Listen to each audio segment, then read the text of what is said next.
Beaucoup de chrétiens, tout de suite, sont intéressés par la fin du verset, c'est-à-dire du verset 22 jusqu'au verset 23. Amen. Où Dieu dit, même le verset 21, que personne donc ne mette sa gloire dans des hommes, car tout est à vous, soit Paul, soit Apollos, soit Cépha, soit le monde, soit la vie, soit la mort, soit les choses présentes, soit les choses à venir. Tout est à vous, vous êtes à Christ et Christ est à Dieu. Dis Amen. Amen. C'est extraordinaire quand Dieu nous dit que tout est à nous. Il dit même les choses à venir. Tout est à nous. Alléluia. Même les choses présentes, tout est à nous. Il dit quoi? Même le monde est à nous. Ah, quand moi je lis ce verset-là, je dis, mais attends, c'est comment? Mais tout est à moi. Alléluia. Amen. Mais quand tu commences à lire le verset à partir du verset 18, tu commences à comprendre qu'en réalité, tous ceux à qui appartient cette promesse, ce sont réellement ceux qui sont nés de nouveaux fils de Dieu. C'est-à-dire quoi? Ceux qui ont fait de leur corps le temple de Dieu. Dis Amen. Amen. Dis Amen. Amen. Alléluia. Amen. En réalité, cette promesse appartient à cette catégorie de personnes. Ceux qui sont mis à part, ceux qui ont décidé de consacrer leur vie, leur corps, comme un sacrifice saint et agréable à Dieu. Alléluia. C'est ceux-là. C'est à ceux-là qu'appartient le monde. C'est à ceux-là qu'appartiennent les choses à venir. Même les choses présentes sont à eux. C'est à ceux-là que Dieu ne peut rien refuser. That is the question. Mais quand on se regarde, dans quelle catégorie nous sommes? Est-ce que ton corps là est le temple de Dieu? Question. Souvent on crie, oh Dieu m'a abandonné, oh Dieu m'a laissé, oh Dieu. On accuse tellement Dieu que finalement c'est lui qui est responsable de tout. Hein.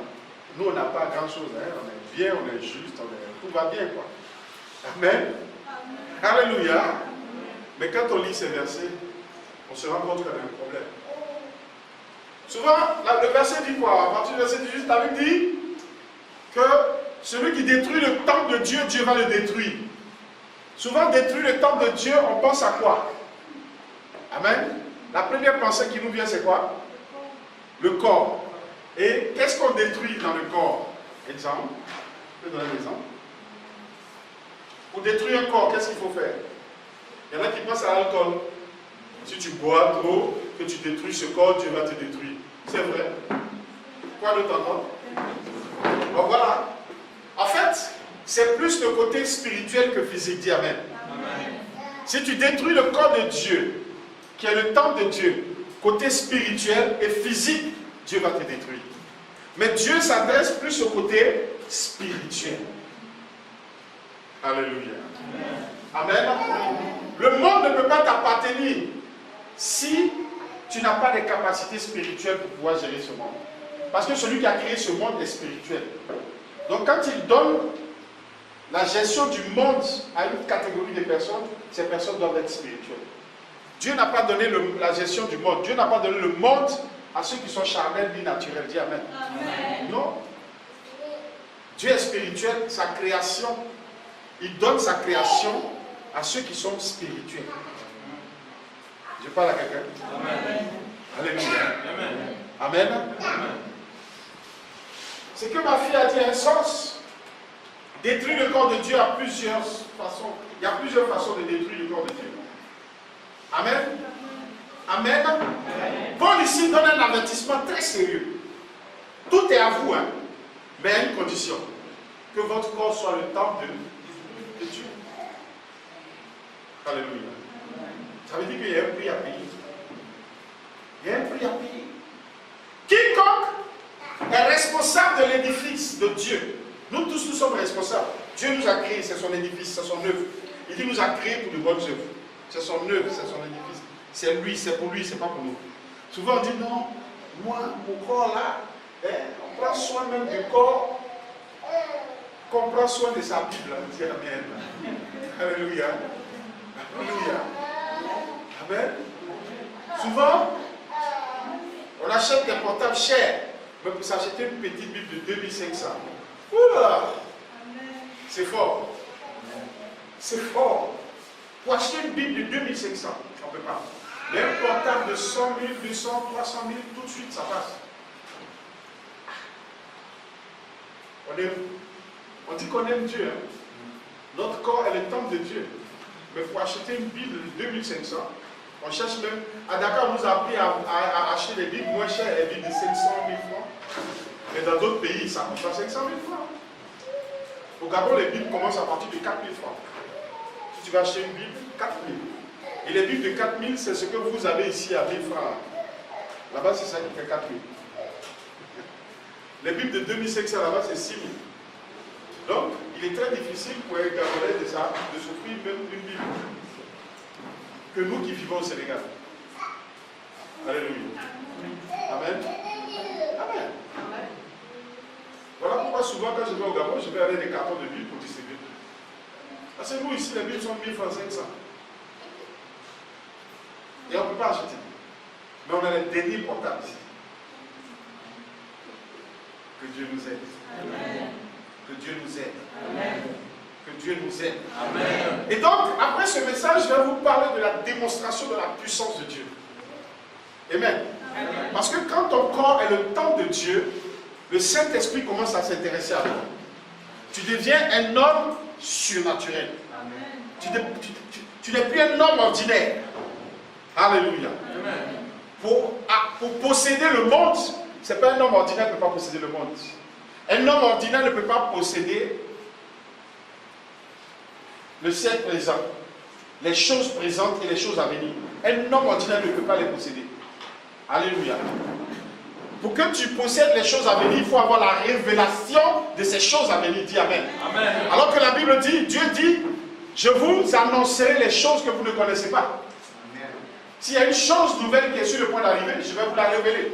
Donc Dieu révèle les choses à venir à ses enfants. Pourquoi? Pour qu'ils prennent déjà la possession. Amen. Mais à quel genre d'enfants? Question. Ceux qui ont décidé d'offrir leur corps comme un sacrifice vivant, saint et agréable à Dieu. Si tu es dans cette optique, frère, je te dis, lève la voix. Lève la voix, le monde va changer de couleur. Je te dis la vérité. Dieu cherche de vrais adorateurs. Ce sont ces vrais adorateurs que Dieu cherche. Ceux dont le corps adore Dieu, l'esprit adore Dieu et l'âme adore Dieu. C'est de ça qu'il s'agit. Amen. Donc, pour prendre possession du corps, du monde, il dit tout est à nous, c'est à vous. C'est à nous, toi et moi là, c'est pour nous. Les choses à venir, les choses présentes, le monde, toute la terre, c'est pour nous. Alléluia. Est-ce que le chrétien est conscient de ça? Le chrétien n'est pas conscient de ça. Et Satan le sait. Satan sait que tout est à nous. Mais qu'est-ce qu'il fait? Il nous distrait. Il te propose ce qui est déjà à toi. Dis Amen. Amen. Oui. C'est comme quelqu'un qui vient, il prend ton téléphone et il vient te vendre ton téléphone à toi. Est-ce que ça a un sens? Non. Non. Ça n'a pas de sens. Et c'est ce que le diable fait.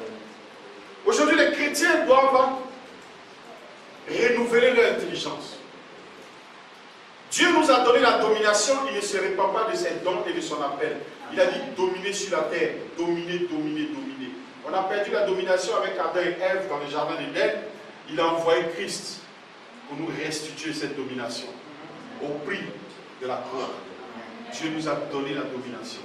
Il a même dit à Jésus, Satan, dans Matthieu 4, il dit, cette autorité-là, mets-toi à genoux devant moi, je vais te donner ça. Ça m'a été donné.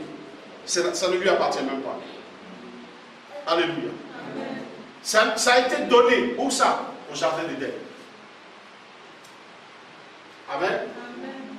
Satan n'a pas peur de toi parce que tu pries. De 6h jusqu'à 21h, jusqu'à minuit. Des fois, tu as 3 jours de prière. Satan n'a pas peur de tes prières. Oh, je n'entends pas d'amen. Satan s'en fout de ton jeûne.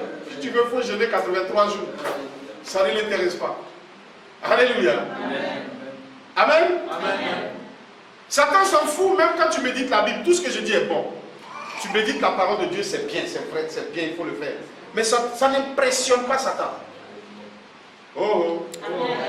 Ce qui impressionne Satan, c'est ta relation avec Dieu. Amen. Et quand tu as une relation avec Dieu, c'est une relation sacrificielle. Voilà pourquoi Jésus a dit, je suis mort à la croix pour vous. Vous devez mourir aussi pour moi. Mourir à quoi? Aux œuvres de la chair. Mourir à cela. Mourir à toutes ces choses. Vous devez payer le prix. Prends ta croix et suis-moi. C'est là la relation. Quand tu commences à marcher comme ça avec Dieu, il y a une relation qui se tisse. Alléluia. Amen. En tant que jeune, tu sacrifies les plaisirs de ce monde. Et tu te mets à part pour Dieu. Tu vis pour Dieu. Tu te consacres. Tu donnes ton corps en sacrifice à Dieu. Tu te préserves pour Dieu. Tu dis à Dieu, si ton corps est mon temple, il y a une relation qui se tisse tout de suite. Et tu vis dans la victoire. Tu vis dans la domination. Satan aura peur de toi. Oui. Non, il aura peur de toi. Il aura même peur de s'approcher de ta tente. Parce que sur ta tente, il y a le mystère du royaume des cieux. Satan a peur du mystère du royaume. Voilà pourquoi Jésus a dit, cherchez premièrement le royaume des cieux et sa justice, et les autres choses vous seront données par-dessus tout. Parce que Satan a peur du mystère du royaume. Satan pense que le mystère du royaume c'est une folie. Mais c'est une sagesse pour Dieu. C'est une puissance. Amen. Pour tous ceux qui ont compris qu'il y a une relation avec Dieu. Amen. Satan connaît la puissance du royaume. Et chaque maison où les chrétiens se sont sacrifiés pour marcher avec Dieu, il y a le mystère du royaume sur cette maison. Amen. Et après le mystère du royaume vient le mystère de Dieu, c'est-à-dire la domination. Alléluia. Alléluia. Amen. Ce processus n'est possible que quand ton corps est le temple de Dieu. Amen. Dans le temple de Dieu, il y a beaucoup de choses qui ne se trouvent pas dans le temple de Dieu. Dis Amen. Amen. Alléluia. Alléluia. Amen. Alléluia. Amen. Quand ton corps est le temple de Dieu, tu t'intéresses à tout ce qui intéresse Dieu. La méditation de la parole, les prières. Chaque matin, tu te lèves tôt pour aller contempler la gloire et la Shekinah de Dieu. Pour aller contempler cet amour-là. Pour aller admirer. On peut rester devant la télévision jusqu'au matin. Mais rester dans la présence de Dieu jusqu'au matin, c'est un panel. C'est un défi. On peut se lever très tôt le matin pour une affaire ou bien pour quelque chose qui nous importe, dont on a besoin réellement. Mais pour se lever très tôt pour aller dans la présence de Dieu, c'est un panel. Mais la Bible dit que David le faisait tous les jours. Et toi, tu veux te comparer à David. Oh non, David c'est un impudique, il a tué Uri, il a pris sa femme. Oh, David c'est un impudique, et même son fils est né des rapports d'impudicité et tout ça. Dieu dit c'est lui selon mon cœur. Parce que ce matin, quand je viens visiter mes enfants, c'est le seul que je trouve devant ma porte, il m'attend. Pendant que toi tu dors. Et tu dis que David est impudique. Mais tu as quel problème? Quand Dieu se lève le matin pour bénir ses enfants, tu es où? Mais je pense que tu es en train de dormir. Alléluia. Amen. Amen. Mais si tu as un rendez-vous d'emploi, qu'on a dit le rendez-vous c'est à 6 heures, mon frère, tu vas te lever à 4 heures. À partir de 4 heures, tu n'auras plus sommeil. Parce que tu ne veux pas rater. Tu ne veux pas rater le rendez-vous. C'est ta vie qui est en jeu.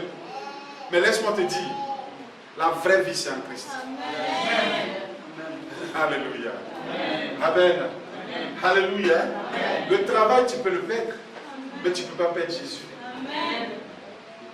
Dis Amen. Amen. Il faut revoir tes priorités. Plus tu t'intéresses à Dieu, plus les choses te suivent. Les choses de ce monde-là te suivent. Normalement, en tant que chrétien, on n'a pas besoin d'appeler les choses pour qu'elles viennent à l'existence. On a besoin tout simplement d'être en relation avec Dieu afin de déclencher ces choses vers vous. C'est ça. C'est simple. Alléluia. C'est tellement simple.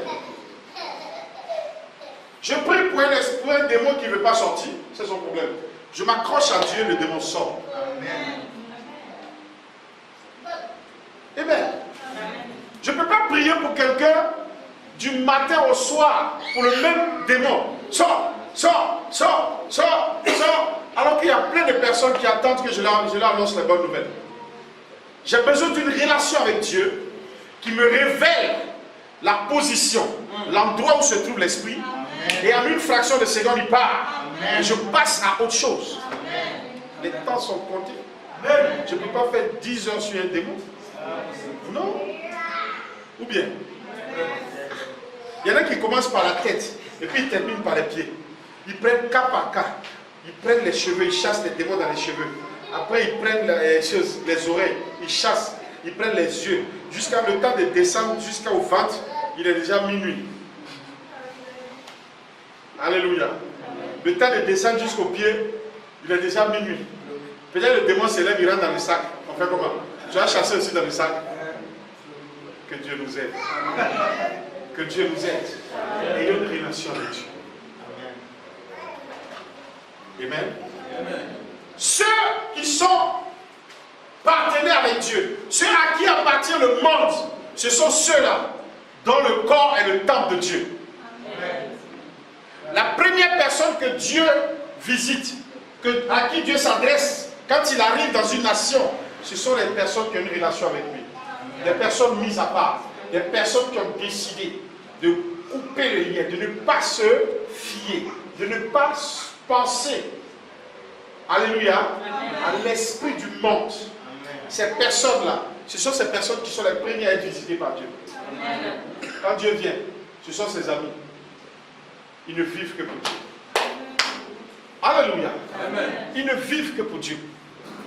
Il y a des gens, ils sont tellement fatigués parce qu'ils font des acrobaties, rien ne leur réussit. Ils veulent faire comme les autres, mais rien n'avance. Ils font des programmes, ils prient, il n'y a pas de mouvement. Et qu'est-ce qu'ils font? Ils s'érigent en destructeurs. Et ils commencent à critiquer. Oh, c'est pas seulement les démons, il faut chasser, il faut donner des enseignements. Mais comment tu peux enseigner quelqu'un qui est sous l'emprise d'un esprit? Il va méditer quoi? Il ne peut même pas méditer la parole. Qu'est-ce qui va l'amener à méditer la parole? Qu'est-ce qui va l'amener? L'esprit, il est esclave. Jésus a dit, l'esprit de Dieu est descendu. Il m'a oint pour annoncer la bonne nouvelle, libérer les captifs. Alléluia. Amen. Mais les gens sont esclaves. Tu veux leur prêcher quoi? Ils vont t'écouter comment? Alléluia. Ils vont t'écouter, tu vas dire quoi? Que Dieu nous aide. Amen. Que Dieu nous aide. Amen. Nous sommes dans un combat. Jésus est venu, il a chassé les démons. Pourquoi il a chassé? Si ce n'était pas important. Pourquoi? Paul a dit, je fais ce que je n'aime pas, mais je me retrouve à faire ce que je aime même là. C'est ce que je suis en train de faire.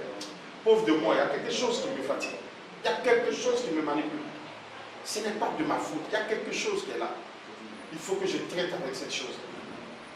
J'ai vu des hommes de Dieu remplis d'onction. Ouais.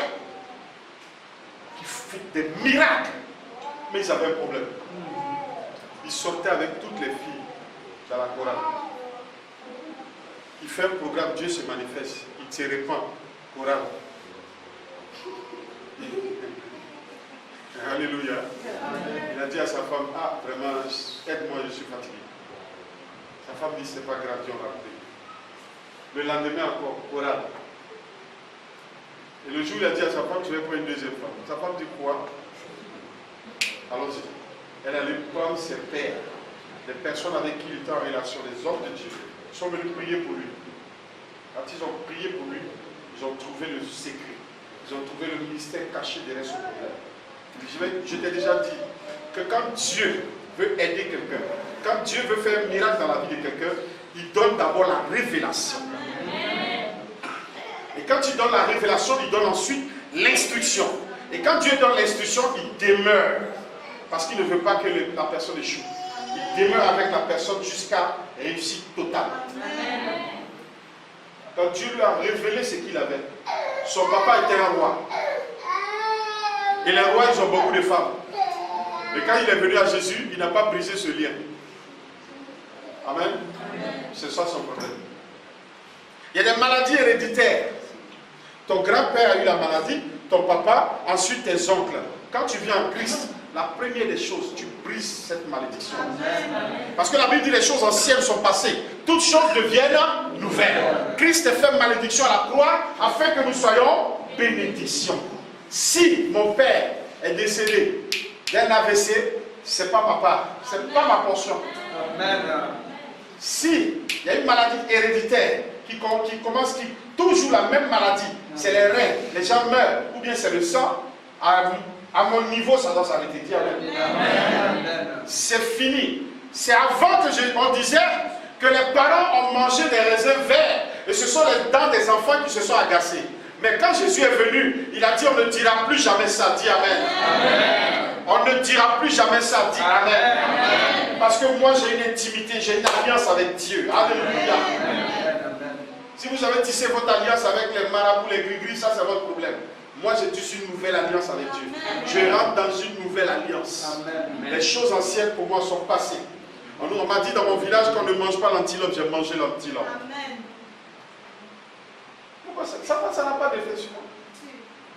Dans le village de ma mère, on dit on ne mange pas l'escargot, j'ai mangé l'escargot. Je suis un gros consommateur d'escargot. Ah oui. Amen. On m'a dit non, mais tu auras des choses sur le corps. Aujourd'hui, il n'y a rien sur mon corps. Je l'ai regardé comme ça, puis j'ai préparé à manger devant elle. Quand j'ai fini le matin, il me suis réveillé, il dit maman, où ça y est? Alléluia. Amen. Ça n'a pas d'effet. Si tes grands-parents tissaient des alliances avec une maladie, la maladie doit. Beaucoup de chrétiens traînent des maladies héréditaires. Mais je te parle ce soir. Avant que tu ne sors de cette salle, ça va se briser. Amen. Cette maladie va s'arrêter. Souvent, c'est-à-dire, tu n'as même pas besoin d'un médecin. Tu as juste besoin de reconnaître ton identité. Amen. Et de renoncer à l'héritage satanique que tes ancêtres ont donné. Renoncer à cet héritage et t'accrocher, tisser une alliance avec l'héritage céleste. C'est tout. C'est tout. Alléluia. Pour quelqu'un qui n'a pas une relation avec Dieu, quelqu'un vient de se présenter devant lui. Oh, maladie sort, tu es vaincu au nom de Jésus. Christ dit, la maladie est vaincue. Christ a eu les douleurs, tout ça, et par ses matricures, tu es guéri, sois guéri. Non. Quand tu es rempli du Saint-Esprit, il te révèle que c'est une maladie héréditaire. Que tu prends autorité pour briser le lien de cette maladie sur la vie de ton fils. Et le lien est brisé entre son grand-père et lui. Tu brises le lien, automatiquement il reçoit la guérison. Amen. Il reçoit la guérison automatique. Il n'y a rien à faire. Il y a des comportements qui nous arrivent. Ça dépend de l'hérédité. Tu peux donner le nom de quelqu'un à ton enfant. Pourtant, c'est un bandit. Avant, c'était un bandit. Il rentrait dans les plantations pour voler tous les machins des gens, les bœufs, les moutons, les poulets. Tu prends le nom comme tu l'aimes, tu donnes à ton enfant. La relation, l'esprit descend sur l'enfant. Et l'enfant n'en peut plus. Quelqu'un qui vient et dit, fait délivrance. Au nom de Jésus, sors, sors, sors. S'il est rempli du Saint-Esprit, il va lui révéler que le comportement de l'enfant est lié à son nom. Et le nom qu'il porte, cet oncle-là, depuis, c'était comme ça, il se comportait. Et tu brises le lien sur l'enfant. Et l'enfant est libéré. Voilà pourquoi, quand on prie, il faut prier par l'Esprit. Il faut se laisser conduire par le Saint-Esprit quand on prie. Il y a tellement de choses qu'on ne connaît pas. La Bible même dit qu'on connaît les choses en partie. Si tu n'as pas l'Esprit, tu vas tirer à côté. Quelqu'un peut venir te voir et dire, prie pour moi. Tu regardes, oh, mais ton œil enflé, tu commences à prier, Seigneur. Mais il y a une source, il y a un fondement, il y a quelque chose qui s'est passé. Demande au Saint-Esprit. Alléluia. Même Jésus-Christ de Nazareth n'a pas guéri les personnes de la même façon. Et ce n'est même pas devant tout le monde qui guérissait les malades.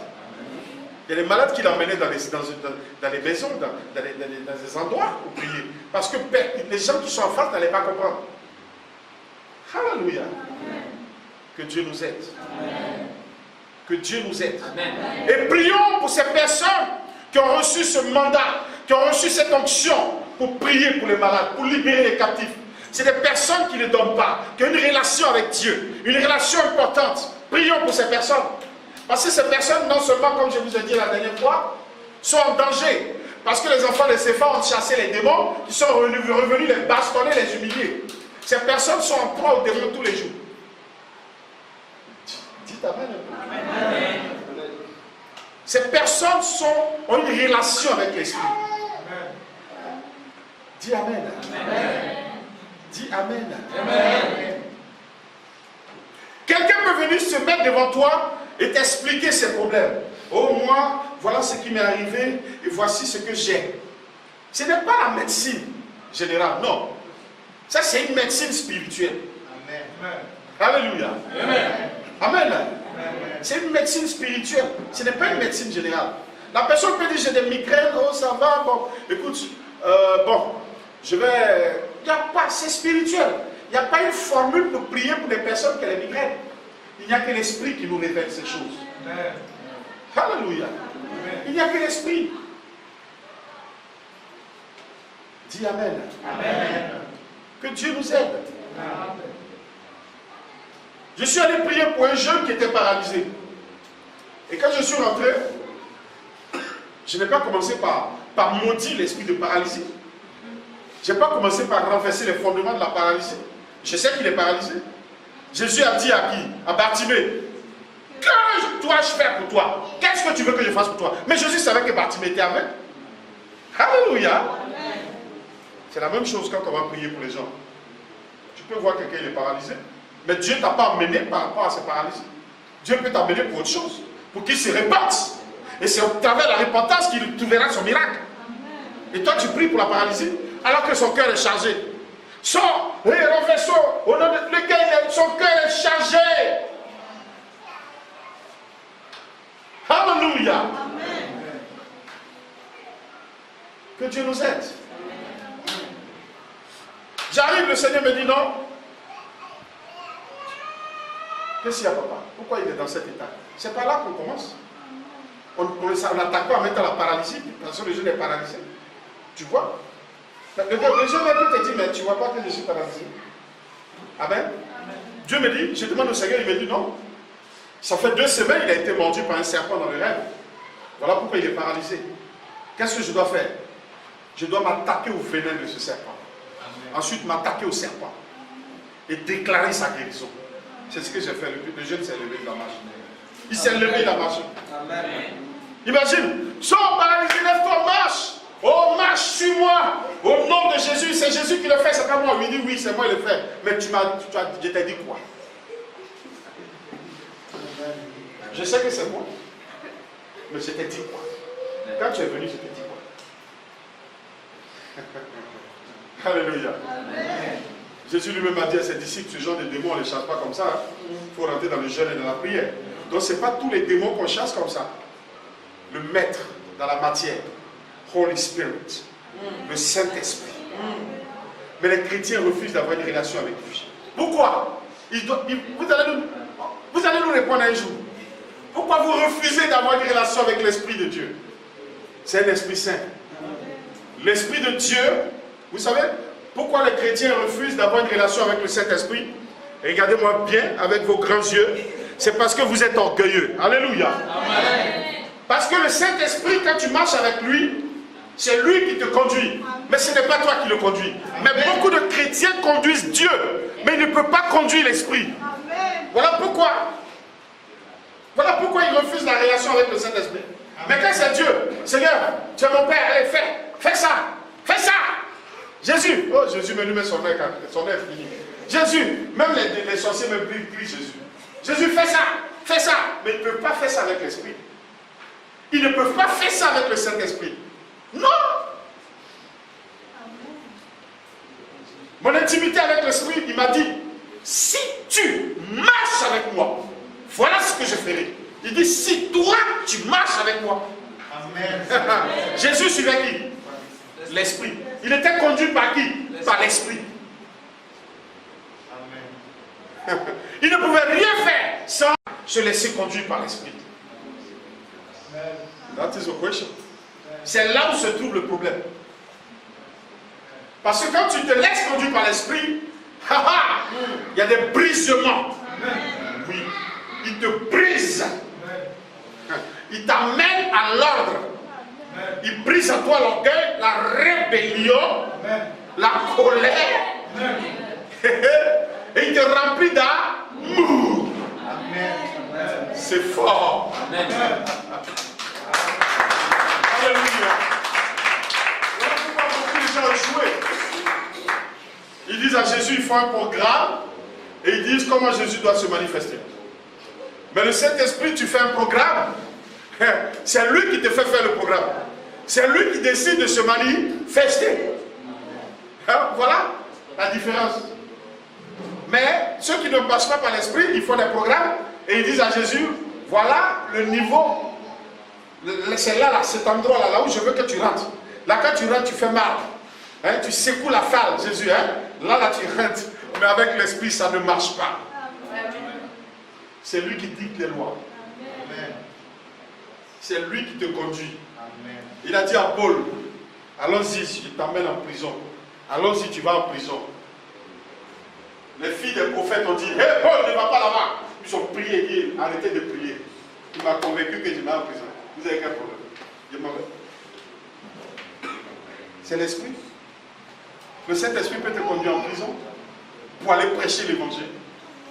Oui. Oui. Souvent, voilà pourquoi les chrétiens, les hommes de Dieu ne veulent pas marcher avec l'esprit. Parce que le Saint-Esprit, il va te dire d'aller au Niger pour prêcher l'évangile. Tu dis non, ça c'est l'esprit satanique. Allez, sors! Moi c'est aux États-Unis que je vais aller prêcher l'évangile. À cause des dollars. Tu m'amènes au Niger? Le soleil du Niger, 45 degrés 50. Attends, ça ne vient pas de Dieu? Il n'y a pas des armes au Niger? Est-ce qu'il n'y a pas d'armes au Niger? Il n'y a pas des gens qui ont soif de Dieu au Niger? C'est pas aux États-Unis seulement? Ou bien en France où il y a les euros? Alléluia! Où tu vois les 100 euros qui trépitent comme ça dans les porte-monnaies là? Elles frac, frac, frac, frac, frac, frac. On dit d'aller au Niger, tu dis non, ça là c'est Satan qui me parle. Ça fait une semaine, j'entends la voix de Satan. Il me dit d'aller prêcher l'évangile au Niger. Wouh! Satan, tu es vaincu. C'est que tu me cherches, tu vas me trouver. J'ai pris 7 jours de jeûne. Je l'ai freiné. Frère, c'est pas Satan. Va prêcher au Niger. Il y a les âmes au Niger. C'est pas aux États-Unis. Aux États-Unis, les rics renards sont là-bas. Alléluia. Les renards banquets sont là-bas. Les Joyce Meyer sont là-bas. Alléluia. Les bénis quoi là-bas. Tu as quel problème? Va au Niger, mon frère. Laisse les gens là, ils vont prêcher là-bas. Va au Niger. Alléluia. Amen. Le Saint-Esprit te conduira à une relation de père à fils. Amen. La Bible dit c'est lui qui te convainc. Comment tu peux dire que Dieu est ton père si le Saint-Esprit t'a pas dit? Amen. Et quand il dit que Dieu est ton père, il te donne les capacités de marcher comme un fils. Amen. Un fils règne. Oh, je n'entends pas d'amen. Un fils domine. Amen. Même les pensées d'un fils sont exaucées. Dis amen. Avant même que tu ne demandes, tes pensées soient exaucées. Amen. Oh! Amen. Il y a des fois où je me lève, puis je dis, j'ai envie de manger du poulet. Hein? Alors papa, amna guinard. Amen. Je dis, mais je n'ai même pas encore demandé, dis tais-toi, tiens. J'ai une relation. Amen. J'ai une relation. Alléluia. J'ai une relation. Il y a un de mes fils qui me demande, mais papa, comment tu fais pour prier pour toutes ces personnes? Je te vois téléphoner. Par jour, il y a au moins 100 personnes. Et tu écris sur moi. Mais tu fais comment pour prier pour ces personnes? J'ai dit, mon fils, c'est simple. Si c'est moi-même, je ne vais jamais finir. Dieu sait. J'ai quelqu'un à côté de moi. J'ai quelqu'un à côté de moi. Tu sais, toutes ces 100 personnes, c'est même pas pour toutes ces personnes que j'élève la voix. Il y a des personnes pour qui je pense que l'exaucement arrive. Amen. Je pense que la personne m'appelle pour témoigner. Ah! Il dit, oui, papa, je comprends. Je dis, mais c'est ça. Pour quelqu'un d'ordinaire, il te regarde et dit, mais quel moment tu prends pour prier pour toutes ces personnes? Tu prends quel temps pour prier pour toutes ces personnes? Et ta femme ne te dit rien. Elle n'a pas besoin de toi. Tu n'as pas de vie de famille? Si, j'ai une bonne vie de famille. Mais je suis un homme de l'esprit. Je suis un homme d'esprit. Et par la grâce de Dieu, même si vous êtes 100 000, les 1000 seront exaucés. Amen. Comment? Holy Spirit. Amen. Il a un secret. Amen. Attends. Amen. Je ne fais même pas une minute sur quelqu'un dans un sujet. Le Saint-Esprit me révèle déjà le problème. Pourquoi vous ne voulez pas que ce soit 1000 personnes? Je traite des dossiers, 1000 dossiers en 30 minutes. C'est possible par l'Esprit. Dis Amen. Amen. C'est pas ce que Jésus faisait. Il y avait la foule. Il y a des personnes qui ont besoin que de m'appeler seulement au téléphone pour être exaucées. Le Saint-Esprit le fait. Amen. Il me dit, pendant que tu es en train de causer à la téléphone, et la personne de téléphone, elle reçoit son miracle. Amen. J'ai causé avec une fille un jour. Il dit, arrête de prier. Arrête de prier. Je n'ai même pas fait une minute de prière. Il dit, arrête. Je descends ma gloire sur sa vie. Amen. J'ai dit, ma fille, qu'est-ce que tu as reçu? Elle dit, j'ai vu une lumière traverser mon corps. J'ai dit, tu es guéri. Amen. Sa maman me regarde, c'est foutaise, mais c'est comment? Elle pensait que je voulais garder les unités du téléphone. Peut-être que j'avais d'autres coups de fil à passer. J'ai dit, maman, ta fille est guérie. Elle dit, mais c'est pas possible. Sa maladie au stade terminal. J'ai dit, elle est guérie. Terminal, c'est quoi? Là où ça termine, c'est là où nous on commence. Yes. C'est quoi qui est terminal? Lazare avait terminé. 4 jours dans le tombeau, c'est terminé. Amen. 4 jours, moderne. Jésus a commencé. Amen. Tous ceux qui sont remplis du Saint-Esprit, tous ceux qui ont leur corps, qui est le temps de Dieu, là où tu termines, c'est là qu'il commence. Amen. Là où tu termines, c'est là qu'il commence. Amen. Ce sont les gens de l'Esprit. Vous savez, quand tu es rempli du Saint-Esprit, quand tu es un homme de l'Esprit, les choses ordinaires là. Il y a un jeune qui est venu me voir, il y a une année là. Papa, je veux, comment on l'appelle? Je dois aller, j'ai 30 millions que je dois demander à la banque, mais on me demande des garanties et tout ça, vraiment, je n'ai plus rien. Il a maigri comme ça, on dirait un poteau. Papa, moi-même quand tu me secoues comme ça, là, même 100 francs, même Dieu, il y en a pas. Mais vraiment, je compte sur toi. Et je compte sur Dieu. Je sais que Dieu peut faire quelque chose. Il dit, mon fils, tu as raison de compter sur Dieu. Tu veux combien? Il dit 30 millions. Donne le nom de ton gestionnaire. Il me donne le nom du gestionnaire. Il dit, mon fils, va. Dès qu'il arrive, même maintenant, on te cherche depuis. Mais vous me cherchez pourquoi il tremblait même. Rentre dans le bureau là-bas. Ici, on lui donne 30 millions. Il vient à l'église, il pleure. C'est du jamais vu. Il dit, mais attends. Donc quand tu me regardes là, j'ai fait quelque chose qui a déjà été vu. Toi aussi. Faut pas t'amuser à l'esprit. Le Saint-Esprit ne te fait jamais voir ce que tu as déjà vu. Il te fait voir. La Bible dit dans Philippiens que cela dépasse ton entendement. Amen. Dieu fait quelque chose qui va dépasser ton entendement, Amen. Qui va te marquer à vie. Amen. Alléluia. Amen. Dieu n'est pas là pour faire quelque chose qui va t'impressionner, qui va te marquer à vie. Amen. Alléluia. Amen. Une femme, je n'enfante plus, papa, on a coupé mes 2 trompes. Il dit, ah bon, tu auras jumeau. Amen. Amen. Il a quel problème? Elle a un jumeau. Amen. Si c'était l'autre côté, on a dit non, ils n'ont pas bien coupé. Ils ont coupé les 2. Mais elle a un jumeau, ça dit un ici, un ici. Maintenant, vous avez dit quoi? Il dit, ma fille, c'est nous, on fait pousser les trompes. Dis Amen. Amen. Les choses qui n'existent pas, nous les amène à l'existence. Par la puissance du Saint-Esprit. Alléluia. Amen. Alléluia. Amen. Alléluia. Amen. Toi qui n'espères plus, je veux te dire d'espérer. Amen. D'avoir foi et de continuer à espérer. Amen. Quand Dieu a dit dans Jérémie, il dit, je vous donne la paix afin que vous ayez de l'espoir, de l'espérance. J'ai des projets de paix et non de, pour que vous ayez de l'espérance. Espère. Contre toute espérance, espère. Le Dieu que nous servons, c'est le Dieu qui n'est jamais en retard. Amen. Amen. Amen. Jamais. Sarah dit quoi? Moi j'ai 90 ans. Elle se moque de Dieu. C'est Dieu là souvent. Abraham, où tu as pris ce monsieur là? Lui là, tu l'as pris où? Il est bleu maintenant ou quoi? C'est comment? C'est sûr que c'est lui qui a créé l'homme. Parce que si c'est lui qui a créé l'homme à 90 ans, femme ne peut pas bouger. Dis Amen. Amen. Alléluia. Amen. Sarah avait oublié, alléluia, amen, que c'est le Dieu qui donne la vie à tout ce qui est. Oh.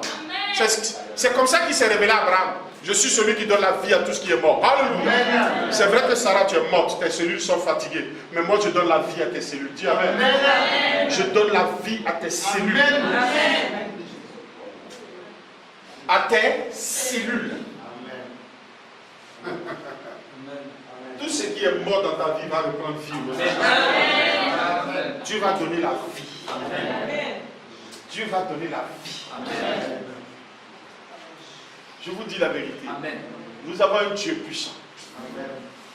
Il a dit dans 1 Corinthiens 2 à partir du verset 4, il dit, l'évangile que je vous prêche là, amen, ce n'est pas seulement en parole, mais c'est en démonstration de puissance. Je n'entends pas bien. Puissance. Et ma parole et ma prédication ne reposent pas sur les discours persuasifs pour vous persuader, non, mais